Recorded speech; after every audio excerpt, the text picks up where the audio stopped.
seminggu ini telah menyebabkan aktivitas warga terhenti. Salah satunya para nelayan sudah sepekan berhenti melaut.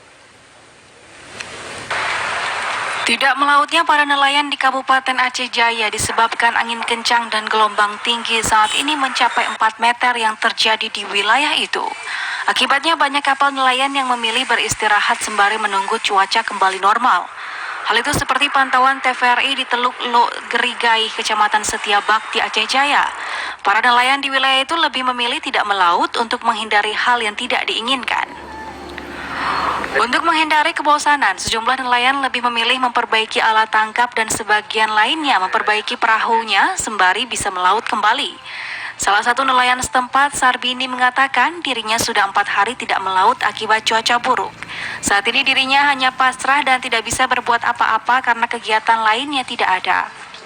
Menurutnya, akibat tidak bisa melaut, pendapatan dirinya dan teman-teman nelayan lainnya saat ini menurun drastis karena untuk pendapatan sehari-hari hanya didapatkan dari hasil melaut. Sudah 5 hari nggak melaut,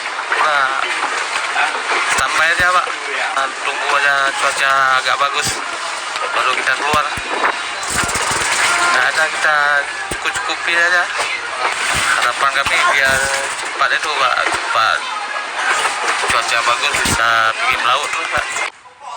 Sementara Panglima Laut Lok Rigai, Jafar, menyebutkan saat ini tidak ada yang bisa melaut, bukan hanya nelayan dari Aceh Jaya, namun nelayan lainnya dari luar Aceh Jaya juga berhenti di daerah itu. Akibatnya pendapatan nelayan saat ini menurun drastis karena hampir sepekan tidak melaut lantaran cuaca yang buruk melanda Aceh Jaya. Kalau sekarang kalau cuaca kayak gini, ya pendapatannya agak kurang Pak. Agak kurang, jadi kan karena cuaca buruk. Kalau cuaca baik, mungkin agak lumayan dikit. Mulai udah lebih kurang, ini udah 5 hari ya.